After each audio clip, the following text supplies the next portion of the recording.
Hello and welcome, everyone. We're going to give you a minute for everyone to get in and connected. Hello, hello.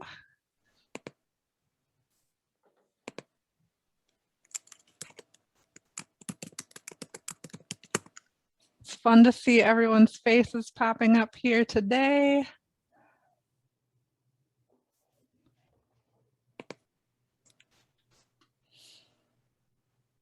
All right, I think almost everyone's in here. So we'll go ahead. Thanks everyone for joining us. It's great to see your faces again. As you probably remember, I'm Janine Sheffert, Education and Engagement Manager here at Seed Savers Exchange, and you have just logged into your planting your young tree session. So we're glad that you're here. Hopefully all the grafting went well and you're getting ready for the next step.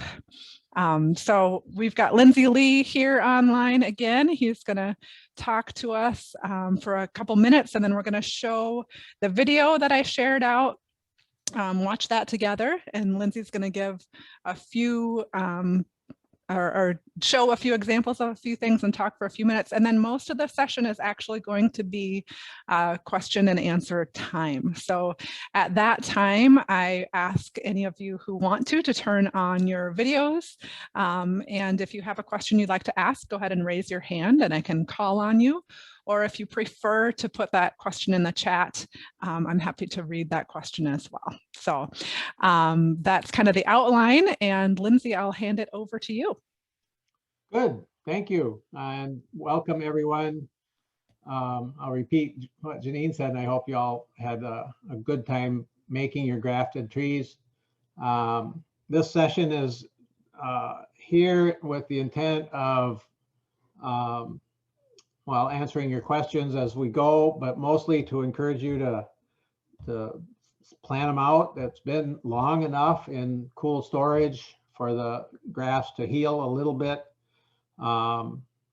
So we're going to go over that whole process with you, answer any questions you have, and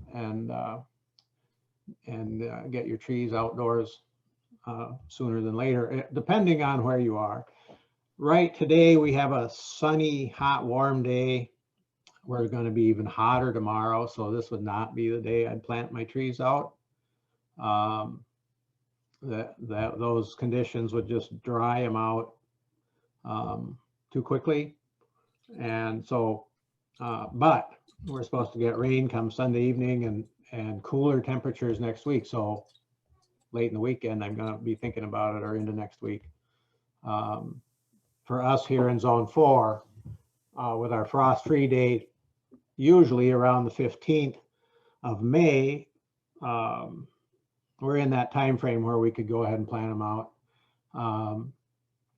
If I was in a climate south of this, I might consider, you know, they maybe should be out.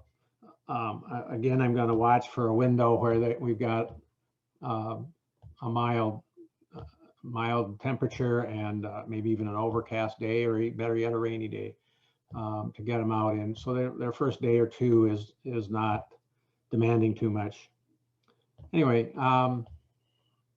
we'll talk a lot more later. So let's watch this quick video. It's a real shorty, but it just shows you the planning process, and then we'll get back to the live part here in a minute. Okay.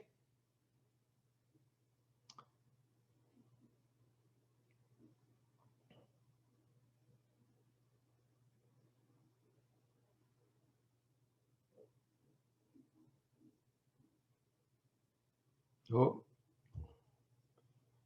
Janine, we're not hearing audio. Yeah, no audio on our end either. Let me try that again.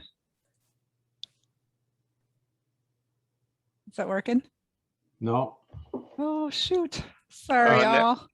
Janine, you may have your audio going to your headset. You may have to flip it back to your computer.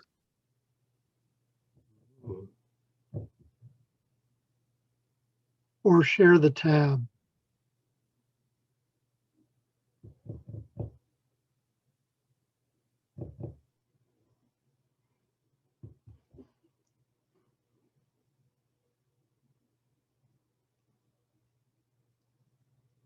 Okay, thanks for joining us here. This is There you go. session of the grafting your own apple tree, and this is a session where we're going to talk about planting your tree out in the garden. I really stress that these trees go into a garden place close to home where you're going to see them every day.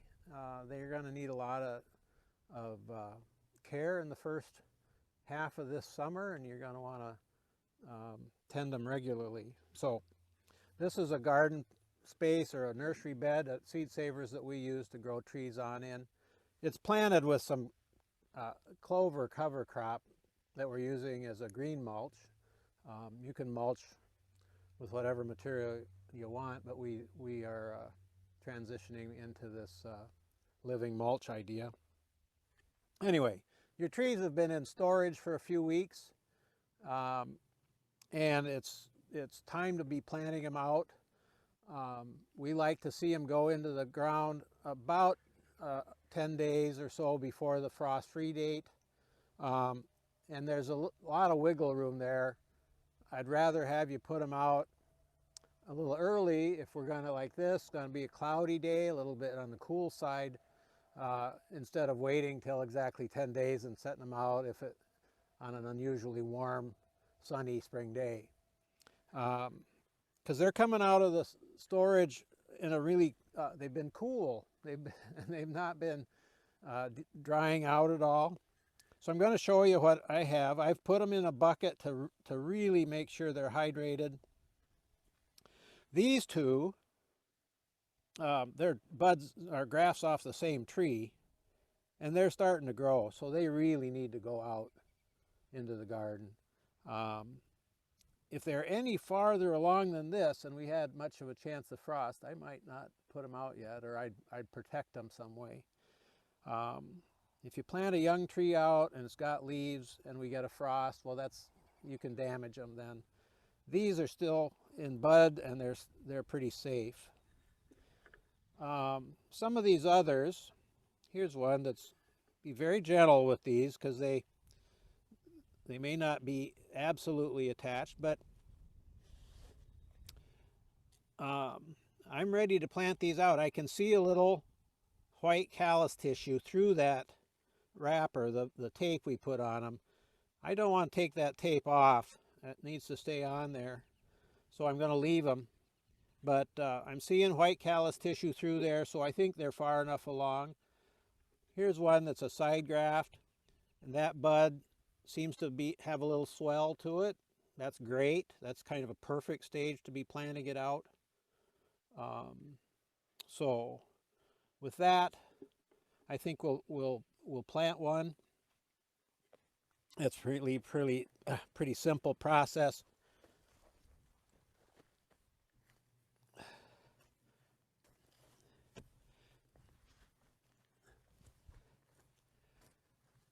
These are not big roots yet. You don't need a huge hole.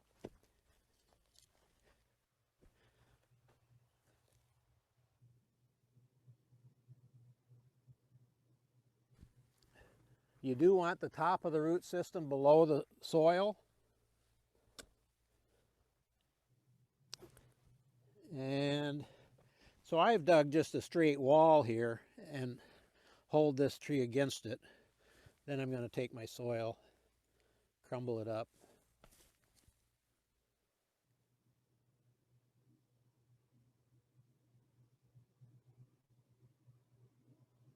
And firm it.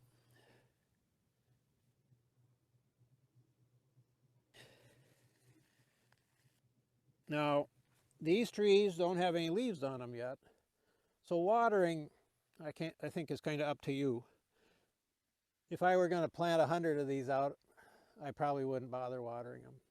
Our soil is nice and moist yet in this time of year, and there's no leaf pulling moisture out of that plant yet. So I have some water here today, so I'll pour a little on it. Another really nice way to add water slowly is to use a 5-gallon bucket and drill a 1/8 inch hole in one edge of it and let it just trickle. The inside of the bucket has to be really clean or that hole will plug up. But that puts water on extremely slowly. And the water tends to go down into the soil column instead of running out over the surface. Anyway, this tree will now establish new root and start to grow. It's going to, all these buds along the stem of the rootstock are going to sprout and want to grow. It's our job to rub all those off. And then when the buds on the cyanwood start to grow, I'm going to choose one of them, the strongest one, and save that and rub the rest of those off, because we want all the growth to grow out one shoot. With that, enjoy. I hope you have great luck with your grafts.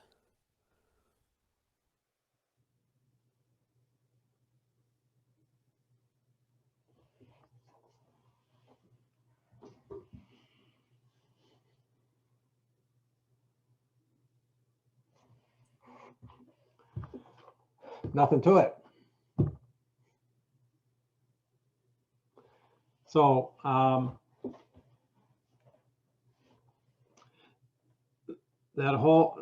so much of this is has nuance to it depending on where you are in the country and what your hardiness zone is and what your weather is right now. But realize these trees do not have, they're not fully, the tissue in this graft union is not probably fully developed yet. Because the callus tissue has to totally fill all the voids in that graft union before the cells will differentiate and form vascules so that the two pieces actually connect. That can happen. It has been happening, but I would just say that you can plant them out even before you really see a lot of callus tissue, and they can still work. Jen and I have been busy here making grafts for our preservation projects, and I have 3 big crates of grafted trees in my root cellar right now. I pulled a few out this morning. I've got them in a bucket with some sphagnum moss around the roots. So my root area is still nice and moist. Sometimes you see some little hair roots starting to form if it's been moist enough. And you're not going to be able to see this incredibly well, but you can see this is a side mounted graft, and there's the buds are really swollen and actually showing a little green. And this has been in storage for several weeks, so it's fine if I plant this out, even if I don't see a big wad of callus tissue oozing out the side of that graft union. This is fine. It will more than likely grow. Here's the trick. This is what my wife says. You plant them, you say good words over them, and they will perform. So that one,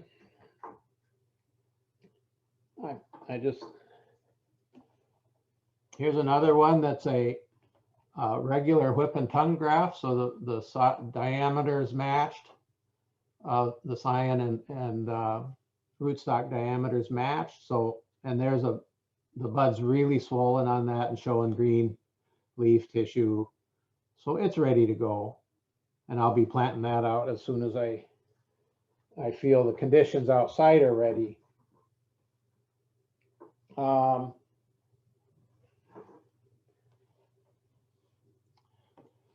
I mentioned these crates we have in the root cellar of ones we've been grafting, and looking at them this morning, I saw one that was, I should have brought it, it was sticking out sideways. It had obviously been dislodged in transport. It's not going to take, I got to stress how delicate these are. And we don't want to, if you at this stage dislodge this cyanwood while you're starting over, it's, you know, any callus tissue that's formed is they've been wasting their time. So we will, you know, I don't know if I would even bother planting that one. I probably wouldn't. Or if I planted it out, I can grow, if these don't take, I can cut this back to one bud and grow it on for another year and graft onto it next year. These trees will grow. It's whether the cyanwood takes or not is the big question. Here's one that's a good example to show you, and it even happens to me. You notice anything about this tree? It's not got a tag. So I have no idea what it is. That means it's kindling. But it also means that I can cut this tape off and take a peek.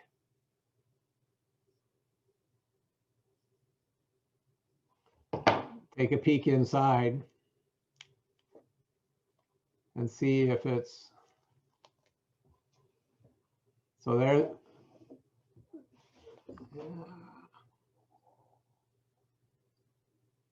you can see the graft union, but I don't see a ton, I don't see any callus tissue oozing out the sides.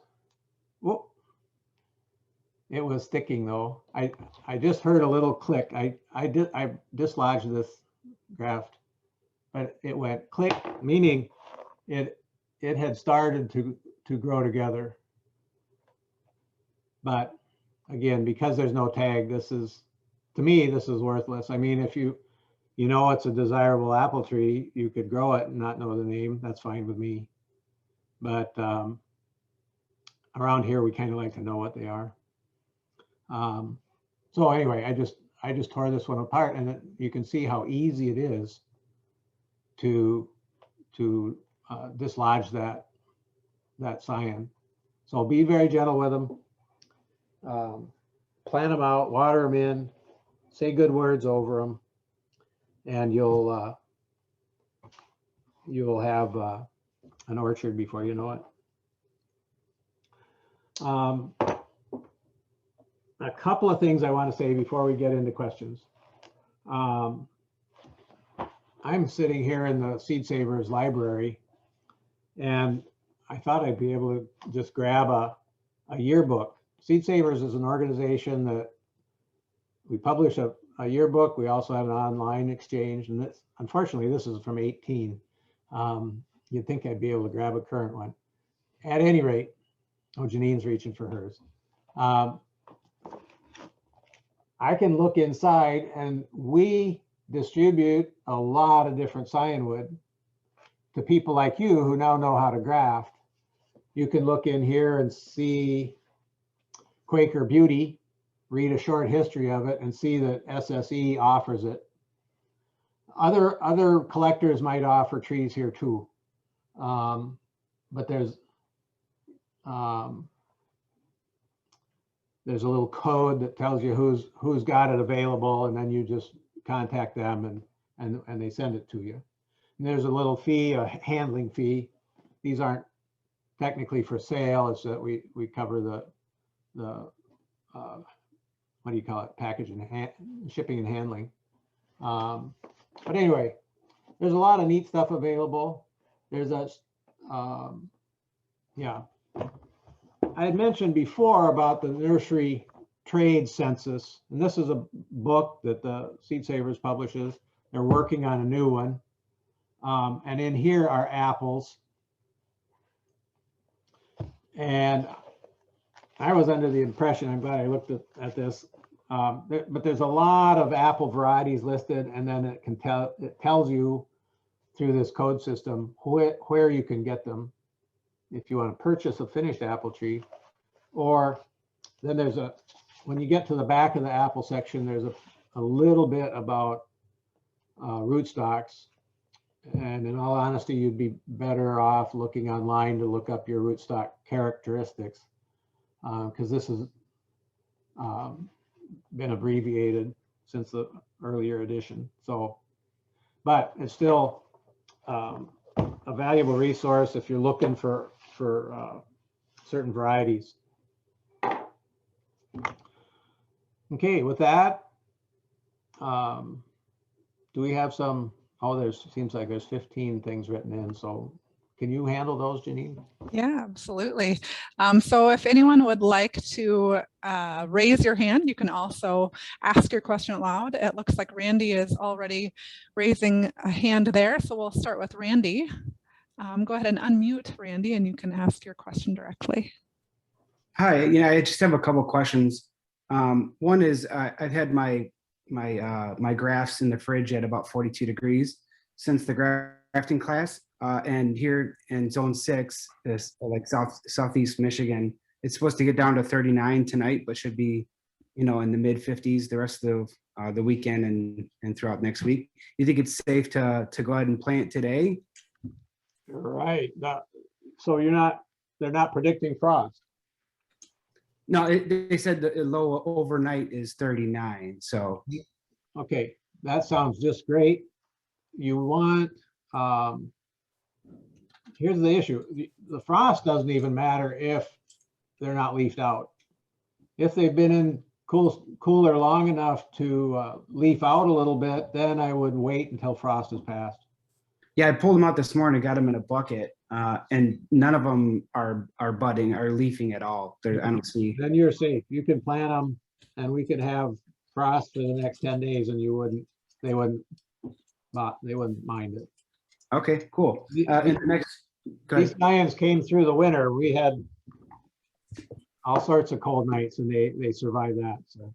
Okay, and then after I plant them, how long should I wait to know for sure that they did or did not take? So how long would you say it would take until I could start? I would know for sure that they didn't take or they did take. Well, they're going to leaf out pretty immediately. I would say you're going to see bud swell and growth within 10 days. And so that, and then I would say, I would add to that it's during this time, I'm pretty focused on removing any shoots that are coming on the rootstock, because that's every ounce of energy going into those leaves could be going up into your cyanwood, and you want to put pressure on that cyanwood to grow. So I wouldn't say I check them every day, but darn near every few days I check those and rub off the shoots that are coming on the rootstock. So would you say if they don't bud and start leafing within 10 days or so, they're probably not taken, and I could probably. No, I'd give them 2 to 3 weeks to be sure, but Okay. when the rest of if the rootstock is all leafed out, and has done so a couple of times, and the cyanwood hasn't broken bud, then it's probably one way to check. You can always, you've got several buds on that cyanwood. Take a thumbnail and scratch one of them and see if there's green tissue inside it yet. And then there's always the thumbnail test on bark. You can see if the bark is still alive by scratching the bark a little bit and seeing if you expose green or brown, and the green is live, the brown is dead.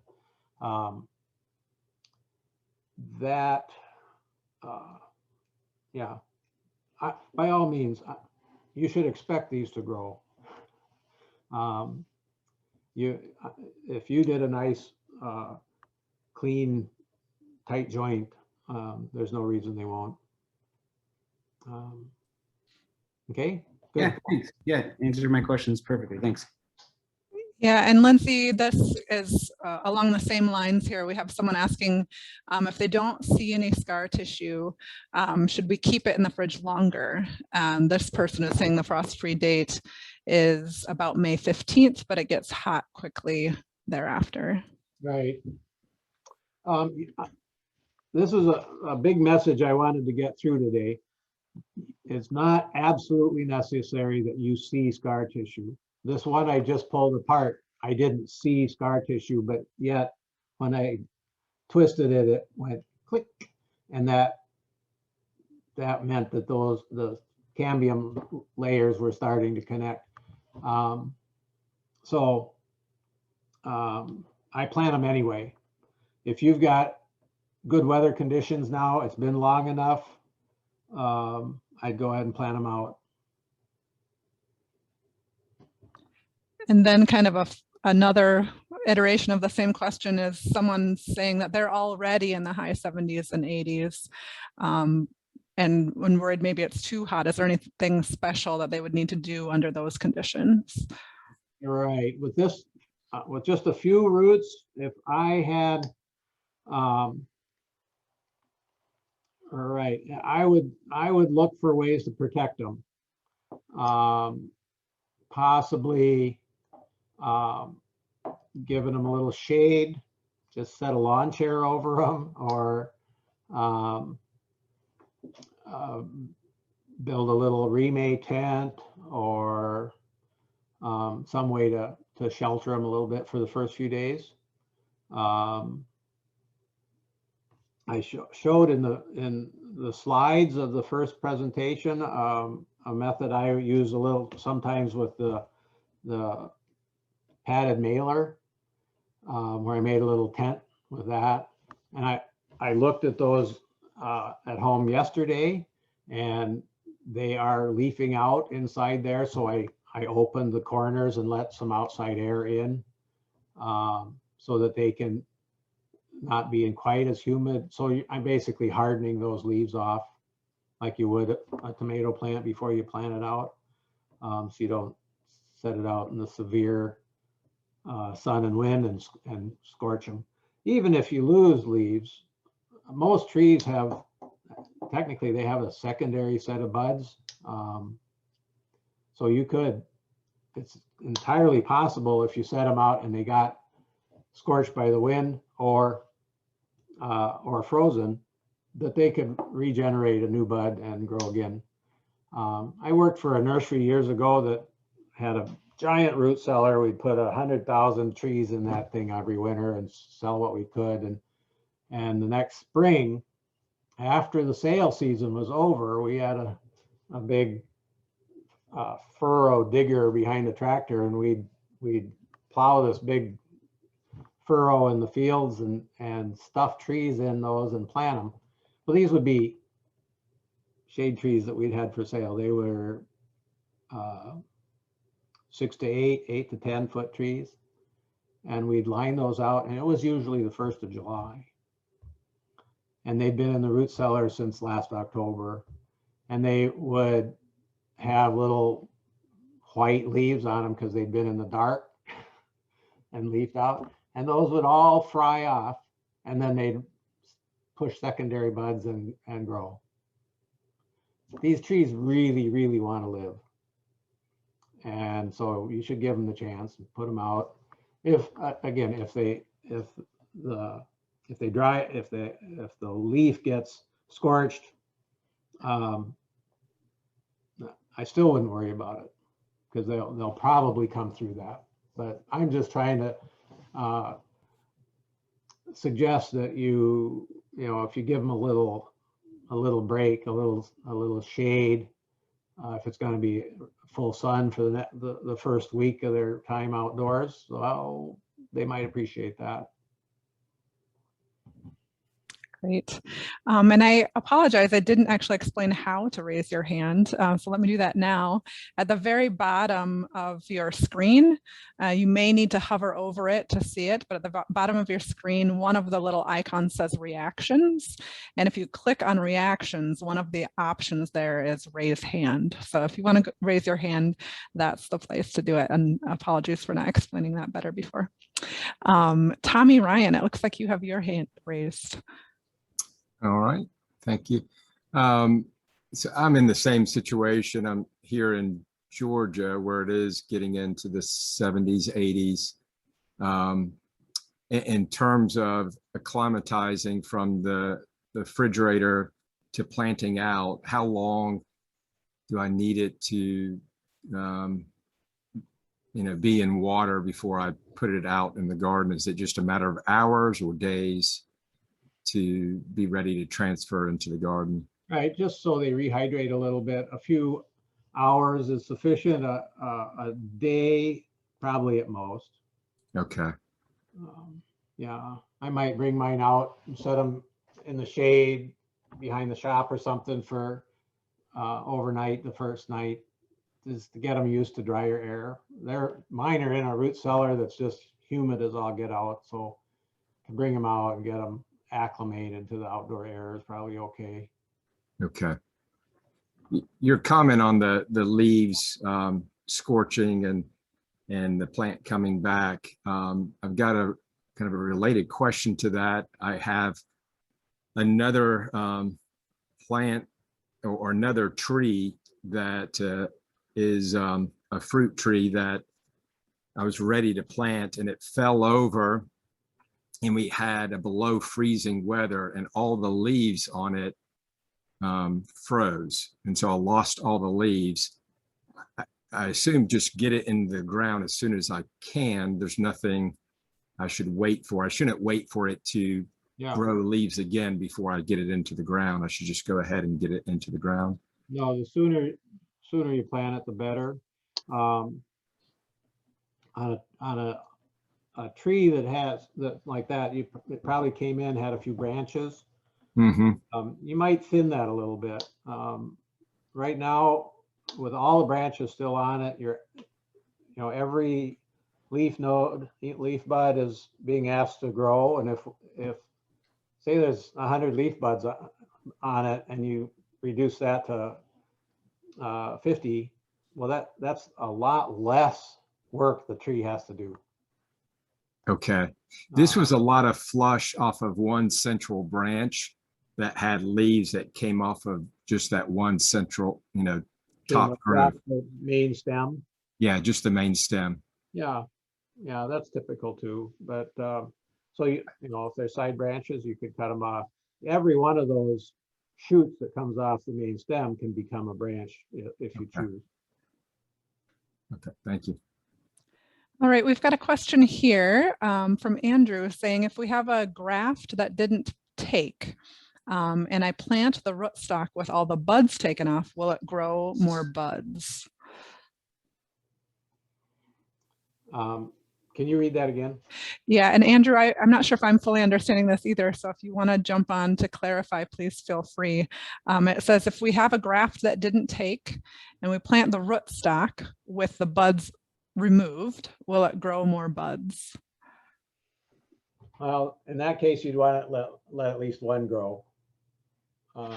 If you've rubbed them all off, I mean, they give you more than one chance. If you've rubbed them all off, they'll still sprout another shoot. I usually have to remove shoots off the rootstocks until the middle of summer. So they're trying awful hard, and they're going to give you more than one chance to. And by then you'll know if your science took or not. Great. Let's see, is there a preference? I think maybe you went into this in previous discussions, but this question is about a preference of planting in a nursery bed first, or is it okay to plant it in a permanent spot now? Well, if you're permanent spot, I'm usually very adamant that you just plant them in the garden for a year or two. because they need so much care. And out in the orchard, you just I don't make the rounds that often. So early on, when I'm looking at them and wanting to rub excess shoots off every few days, I just think they'll get better care if they're close in a garden that I visit daily, instead of out. I'll tell a story. One time, a friend of mine bought some rootstocks, and I had agreed to come over and graft them for her. And she had just taken these little rootstocks and planted them up on the hillside where she wanted her orchard. And so we were going to do bud grafting on those, and so it was midsummer, and I went over there with cyanwoods collected, and we roamed all over that site and never found her rootstocks.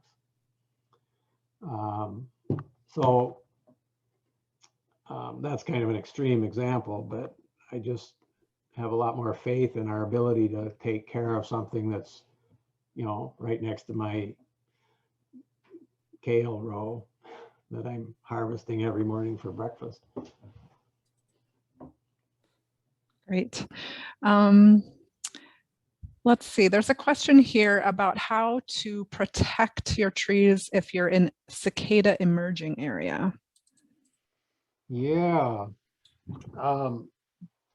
that's kind of something I have no experience with, but I could certainly imagine building a little screen tent for them or something like that. You don't want to grow them in the shade, but I would think there'd be some kind of a material, whether it was just fine hardware cloth or remay or something like that, that would be a physical barrier to the insect that you're wanting to keep out.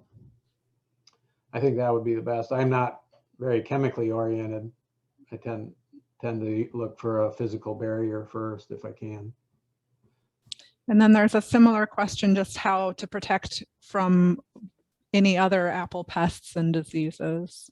Right, and I think you'd only find that a problem if you were planting them like right in along this edge of an existing orchard. And if that's the case, you could have, fungal spores like scab and stuff nearby, and then you'd want to use the similar treatments. But though, you probably, by the time these leaf out, you probably already passed the scab spore dispersal time. I don't know, I may be wrong about that, but and then there's not going to be any fruit, so any of the fruit damaging insects are not going to be a problem for a couple of years until you start having fruit. But the worst thing would be the diseases, not the insects, and they could be present. I think on a young tree, you probably wouldn't see much of it. Great, thank you. This question is about the graft itself. Do you ever seal the top of your scion after grafting? Yes, we often do. In an in-house, in-person grafting workshop, we just have a coffee can full of melted wax that we dip them in. And that really seals them up so you have no moisture loss. You've got to be very careful wax isn't too hot or you could damage the bud tissue. So I always melt it until I can dip a finger in it and not feel discomfort. And by then it's forming a little film on the top. It's kind of re-solidifying. You could do the same on a small scale just by burning a candle, blow it out, wait a few minutes until the melted wax starts to solidify again and dip it in that. There's any number of ways to do that. Again, here for us, I'm storing them in a root cellar that's so humid, they tend not to dry out. But anyway, we can preserve the moisture in this tissue, we're going to increase our chances. Great, thank you. What are your thoughts on root stimulators? I don't know a thing about them. I think that a good fertile soil is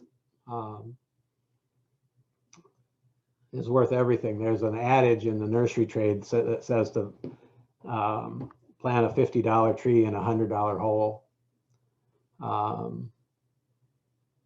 And as much, you know, I'll give that with a caution, because I don't like filling a hole in my clay soils here. If I add like tons of peat moss or really rich compost, I've got basically this potting mix in a clay bucket, and sometimes the tree roots won't grow out of that.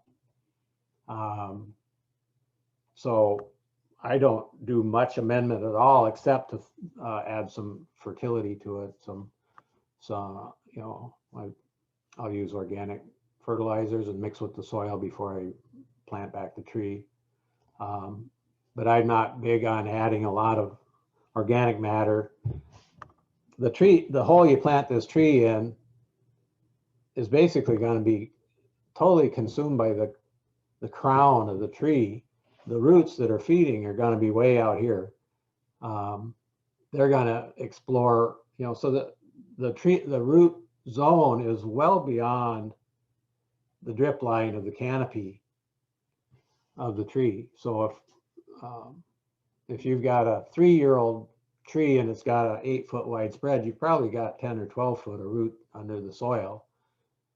So improving the soil in that little hole that you dug to plant the tree is not where it's going to ultimately get its food. It's going to be well out away from it. So we think about nutrition in the soil. You think about the whole region around the tree, not just that hole.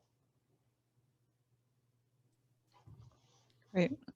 I have a couple of questions here that are comparing planting and grafting apple trees to other trees. Would you just take a second to note whether it's the same kind of system if you're planting other bare evergreens or shade trees, or grafting other common orchard trees, if it's the same or if it's a different system as what you're talking about for apples? The bench grafting that can be done with just about anything. You just have to keep within the same genus.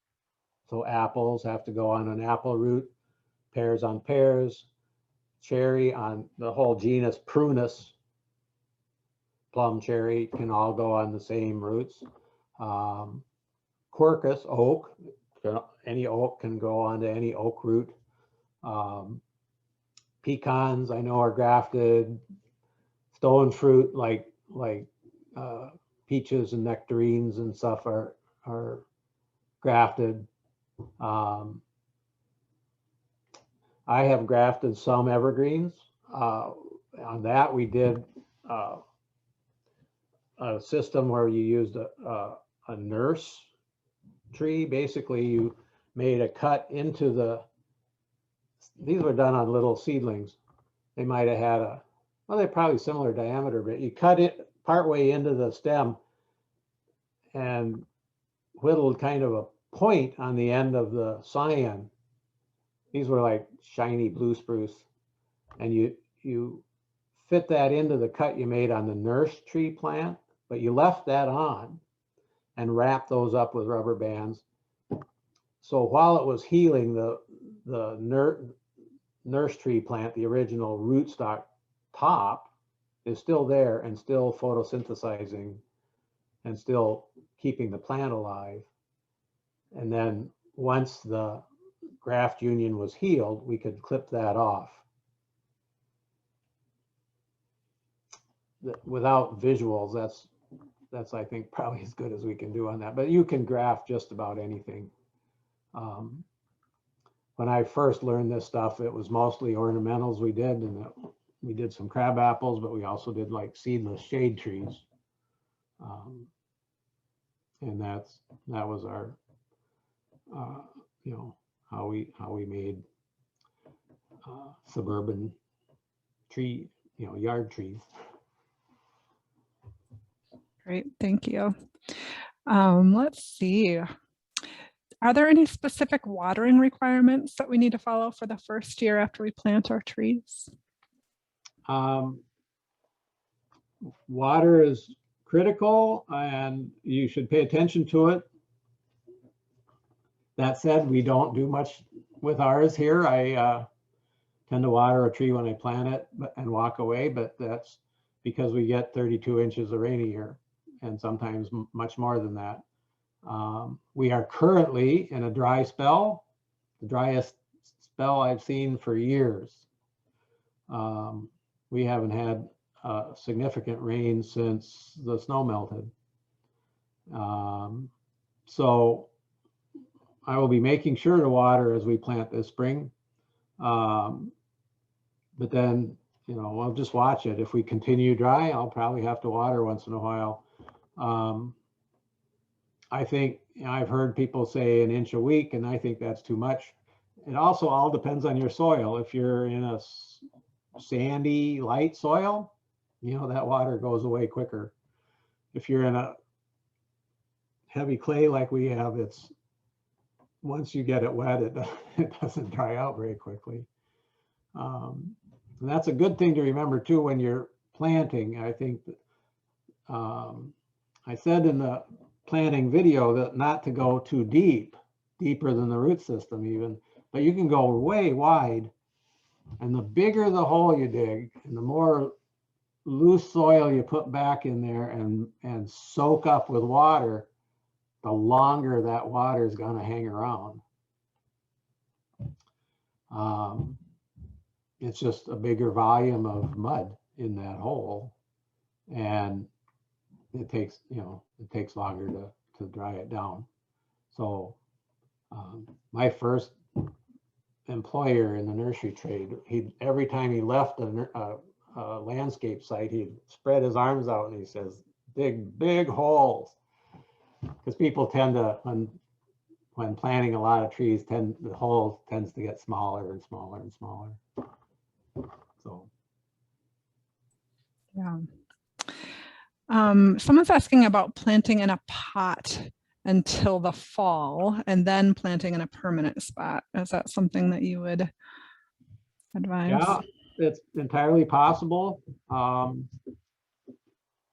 Having earned my living growing plants in pots for the last 30 years, I could talk to your ear off about potting mixes. Potting in a pot, it's a whole different situation. You need to have a soil mix that is well drained, and a good potting mix is designed, once the plant is established, it should probably be watered daily. So you don't want water to hang around in the pot, because a pot full of stagnant water is a great place for bacteria to grow and roots to rot. So you want a loose, airy mix. We bought truckloads of this stuff, and some plants that don't like a lot of water, we would add more perlite to it. So it was even better drained than it came. So I would advise against potting up just in garden soil, because that's going to turn into a brick and you'll never get water back into it.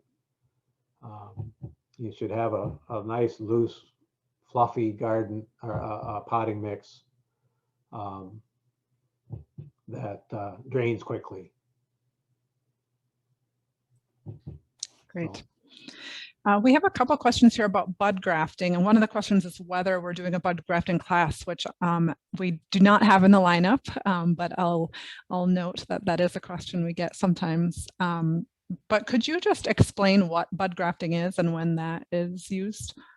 Okay, bud grafting is just another method for grafting trees, and we do some of it here. It's an easier cut and it's faster. The percentages aren't quite as high, but that's I think you'd find that almost all nurseries bud graft their trees because it's just a matter of less labor. And the trees, because the root is in the ground and it's already established, by the time that bud grows, it really grows. And in 1 year, you'll get a single shoot that's like 5 feet tall, 6 feet tall, depends on where you are. In the Pacific Northwest, where most trees are grown commercially, good heavens, they can get an 8-foot tree in 1 year. So I'll use this one that I'm throwing out here. This is a bud grafting knife. This particular knife has both blades on one, but it's got a little ear on it here for opening. And you basically make a vertical cut and then a cut across the top in the form of a T. They also call that T budding. And then you take this ear and you open it up. Well, the bark's not slipping now, so it won't open. But and then I cut under a bud and remove a little chip of bark that has the bud on it, slip it in that T-shaped pocket. This is done in summertime, late August for us. You wrap that with the same tape, and that bud sits there dormant all summer, the rest of the year. And right now we're waiting patiently for our buds from last summer to show growth. This is the first opportunity to see if they took or not. Oftentimes I have done little bud grafting demos during when we did have a live summer conference here, which is Janine's baby. But it's, so that may happen. I don't, because you're working with trees that are planted in the ground, it'd be really hard to do a class in it. But we would, if and when we go back to doing live on-site summer conferences, we'd probably work in demonstrations on that. I've also done a little demonstrations for the Seed Savers runs a seed school annually, and we've done demos of that for them.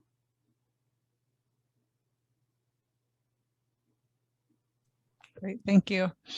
It looks like we just have one more question. So if you have more questions, make sure to raise your hand or get it in the chat now. But the question I have at this point is, how long do the trees need to be in the ground before we no longer need to worry about shading the trees? I think as soon as they're well leafed out, they should be fully exposed. I don't think there's any need to baby them longer than that. We're just trying, with protection I've talked about, I'm just trying to avoid losing leaf tissue that's already there. If the buds are tight yet when you plant them out, then I wouldn't bother with that. They just need, but I realize there's some people in warmer zones than we are and are well ahead in the season, and you take a tree out of the fridge, if the buds have opened a little bit, that's when I'm saying you should probably protect them a little bit. Okay. Great. And we have another question that came in. It says, I have a tree that was planted last year that didn't take, but it's now growing from the rootstock. Can I graft directly onto that rootstock right now? You could try that. You could also wait and bud graft it in the summer. So either one. The problem with trying it now is that you're going to make a graft, and I've seen this be successful before too, but you're going to make a graft that is then asked to perform right away without any time spent healing. In that situation, I would really consider these padded mailing envelopes or some method, you know, maybe even just an upturned cardboard box, some way to keep it from being asked to grow on day one. Just slow down the process a little bit. Great. Liz is saying, I still have some scion wood in my, I still have some scion wood from the class. How long is that tissue viable for grafting? Quite some time. If I just reached down and grabbed this piece of scion wood that I knocked off, and I'm taking my knife out and whittling a little bit on it. It looks a little drier than it should be. Usually when you make a cut on nice, plump, fresh scion wood, right away it kind of glistens because a little sap comes out on the surface, and it should look moist. It should look really moist when you cut it. It's hard for, oh, I can see some sap on the cambium layer that's come out. If it's if it's desiccated much at all, you're going to see little vertical lines on here, kind of like a prune drying out, and you're way past time on that. But you can actually see it on the bark, a little shrivels, you know, and that's a telltale sign that you're losing moisture in there.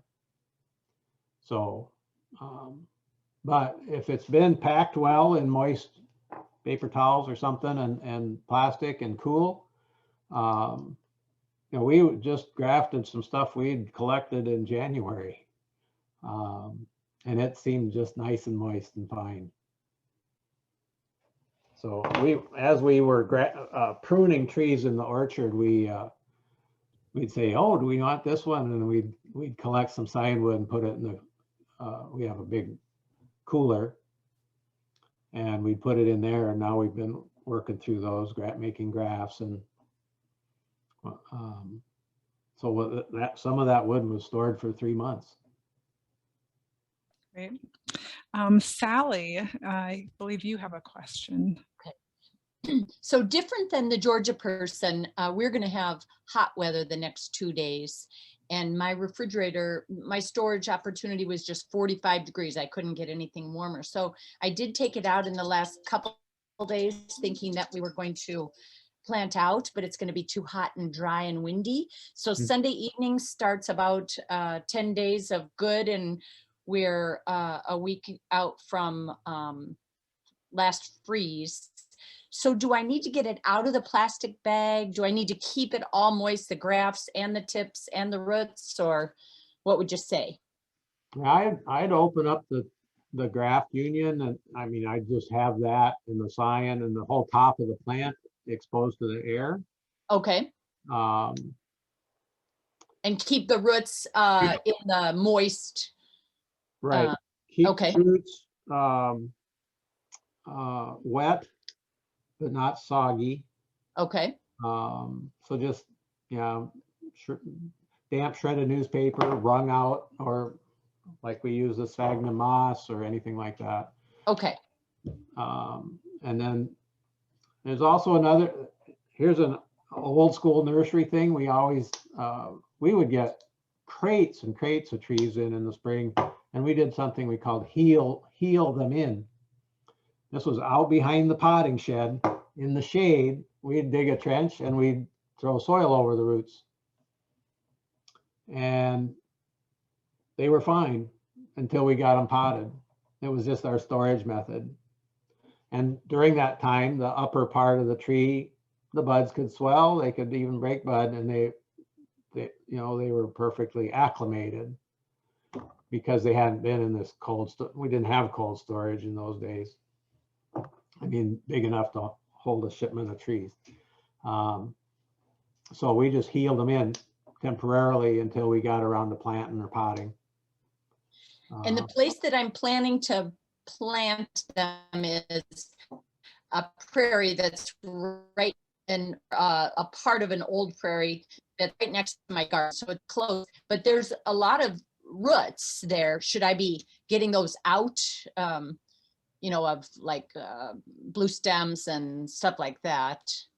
We just decided to convert this small area that is close to the other fruit trees we have to orchard, so that when the burn happens, when we burn our prairie, it doesn't bother the fruit trees.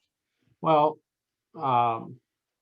yeah, having dug grasses up myself in the past, they're tough. The root's the toughest part. So you might have a little job there, but if the crown of the plant's gone, I wouldn't worry about the root. The crown of the plant is the living, new tissue generating nodes. The roots aren't going to make new plants once the crown's gone. So in fact, they'll decay and feed your plant. Okay. Great. Isa, would you like to ask your question? And Isa, you're on mute. There you go. Okay, great. Thank you. I have two questions. One is, I was wondering if you could talk a little bit about the green mulch that in the planting your tree video. Okay. Lindsay, you talked about growing a field of clover has green mulch, and I was interested to just know what that's about, what your plan is with that. And then, so that's my first question. Second question, which is not related, is I'm going to be planting some evergreens on our farm this summer, and I was just wondering if the planting technique is any different for an evergreen. Do you know, are your evergreens Bare root. coming in a pot or balled or bare root? Bare root. Bare root. Okay. Yeah. On those, I spread the roots out as far as you can. They're not going to be going deep. They're going to be going out. But just make sure to dig a hole that is wider than they are, and spread them out as far as you can. That'll make a good, well-anchored conifer. As far as the green mulch, this is something I'm taking from regenerative agriculture that's being talked a lot about these days. The idea that we have, soils are alive, and soils, live soils that are very fertile and active with micro, what do you call those, microorganisms, interact with plant roots, and in a lot of different ways. And they also interact with mycorrhiza in the soil. And so if we can keep, instead of just, we do mulch some trees with shredded tree branches, and those become populated by fungal mycorrhiza, which is very good for the soil. These are trees. Trees would come from originally from a forest environment, so they really would love to grow in rotting wood and decaying leaves, rather than a prairie origin soil. We'd rather create a woodland type soil. Well, woodlands have an understory of living plant material. And so we're at this stage, I don't have much in the way of recommendations. We're just trying out all kinds of things. And I've done some tests in the last few years using some annual plants like buckwheat and cowpea, and we could try mustard. There's all kinds of things. I'm looking for plants that have broad leaves but don't form sod. Sod forming plants are over aggressive in their demand for water. You know, so like turf grass around here, if I get a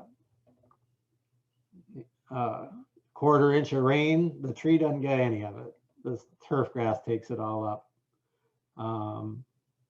So you only get benefit from bigger rain events. And so I'm working to get away from sod forming grasses under the trees and looking for broadleaf, meaning they're going to cover soil, shade soil, deep rooted, but not sod forming. Ideally, we'd end up with larger trees going to perennial plants filling that role. So, or perennial and or biennial plants instead of the annuals I mentioned before. So we've planted a little comfrey. I've heard good and bad things about comfrey in the orchard, but you think about anything like that that might, you know, I've made my livelihood with ornamental gardening, so I've got a long list of things that might work. Who knows? Some of them would be very pretty. Lupins if you're in a cool enough climate, or verbascums if you're a little hotter. Anything that has a broad leaf and doesn't form a sod. So that there's, and always a polyculture is better than a monoculture, so that you're attracting, you're feeding pollinators at different times of year, so that you can have good solid populations of pollinating insects and stuff like that.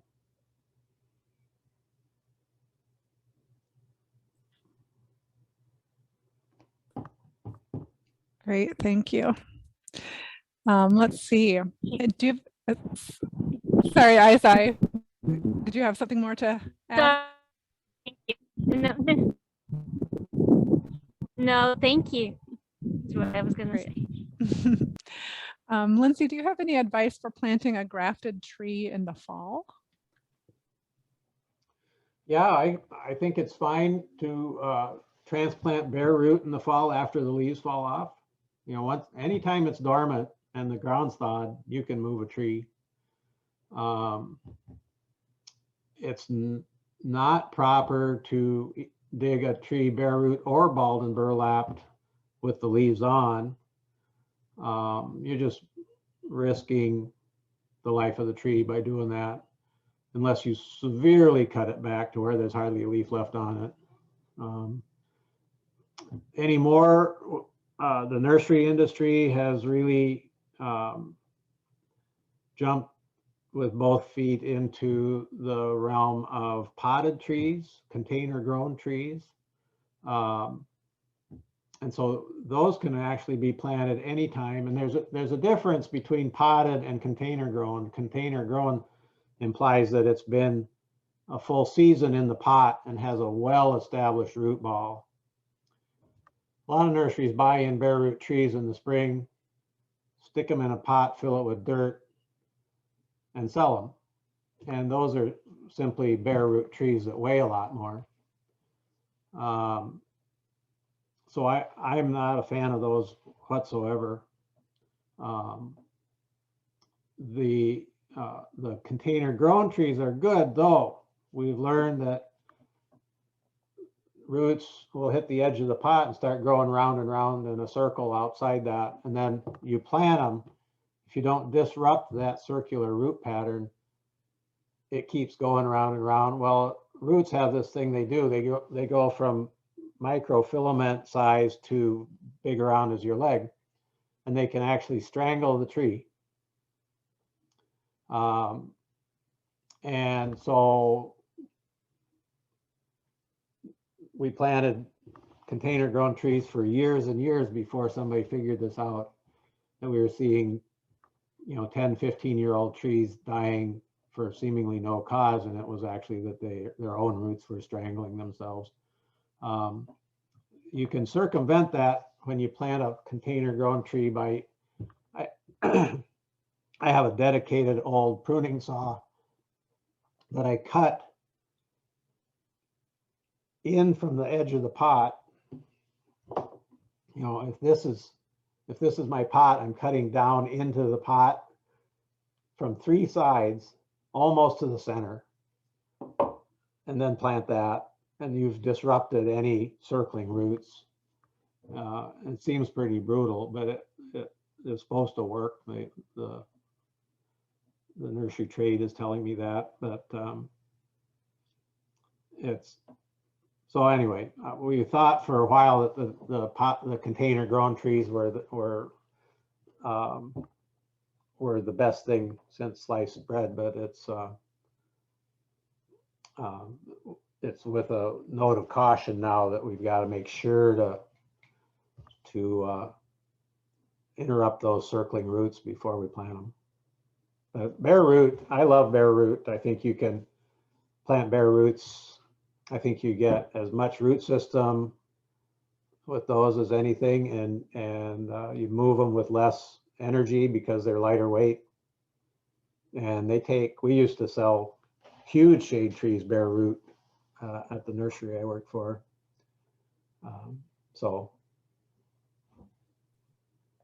Okay. Next question is, what are the best ways to protect from rabbits? And this person has put up rabbit fence and has some tree wrap they plan to put on. Wondering if you have any other tips. That's pretty good. Rabbits, we have where we're at, we have cottontail rabbit. They can dig and will go under a fence if it's not buried a little bit. But a good tree wrap, and this is for us in the wintertime, we can get, there's times we'll have 12 to 20 inches of snow on the ground, and that gives the rabbits a ladder, and they can start consuming bark off upper parts of the tree.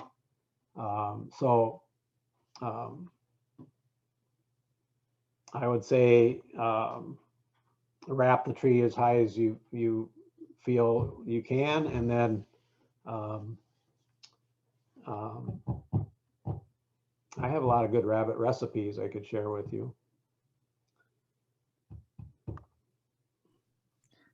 All right. The next person is writing in from zone 8. They're experiencing 60 to 80 degrees days. Mm-hmm. There's no swollen buds yet that look ready to leaf out, but they're wondering if they need to protect it when they plant it out. 60, I think, is great. I think 80 might be a little warm right away. So if it's a high of 80 in the day and 60s for lows, I think I'd make a little tent of some kind, protect them, give them some shade when they first go out. Great. And at this point, it looks like we have one more question. So again, if there are more questions that you have, please make sure to put them in the chat or raise your hand. This is really fun, by the way. I don't.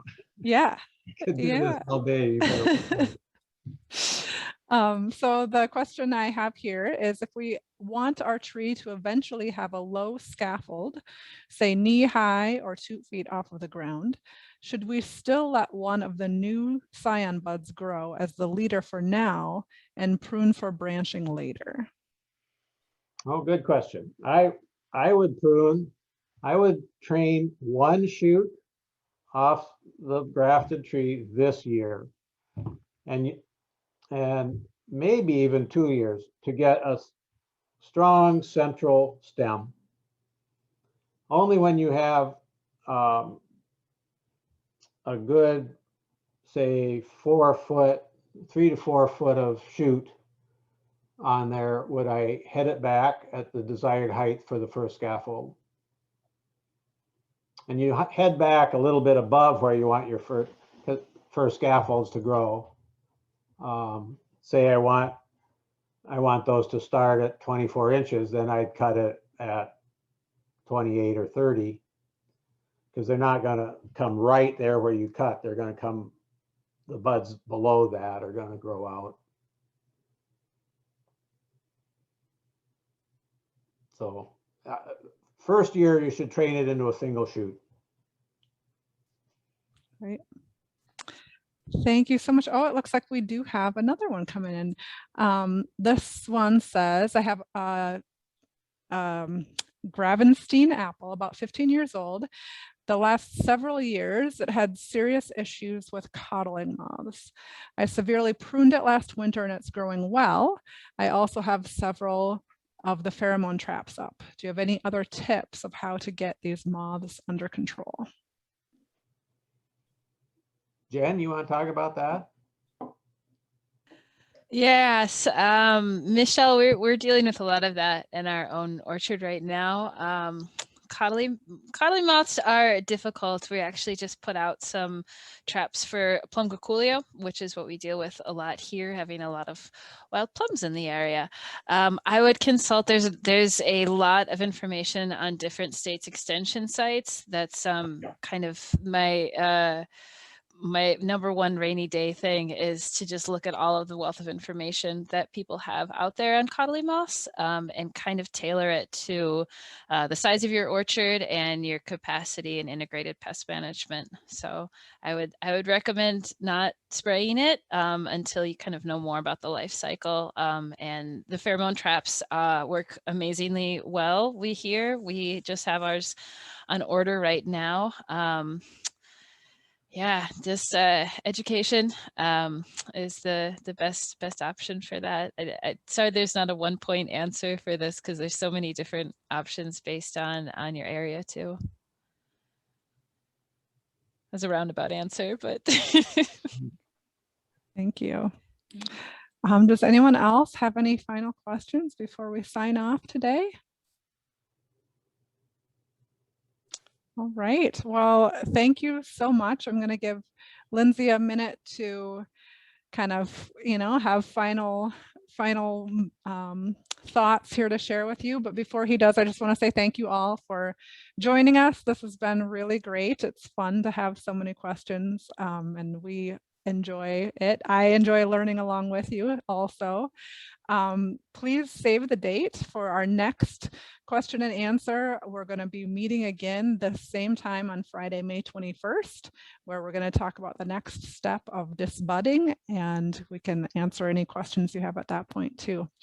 So thanks again. Lindsay, do you want to say any final words before we wrap up? Well, and beyond the May one, we have one scheduled in October 15th so save that date as well. And we'll talk about keeping the critters away from them for the winter. And at that point in time, I'm going to want to hear how you did. I want to report from everybody. So with that, I'd say the first opportunity we get to have a nice mild day, get those trees out in the ground, and speak to them lovingly, and we'll have trees all over the country. It's been really fun to be part of. So thanks for coming. Yeah, thanks again. I have a reminder. Thank you, Gregory. If you want to save this chat, if you click on the icon chat at the bottom, the chat box will pop up, and then at the bottom there's 3 little dots. If you click there, you can save chat, and then you have everything that was typed in today saved on your own computer as well. We did record the session, so we'll get that up on YouTube and I'll be able to share that with you next week again. So thanks again so much and see you again next time. Thank you.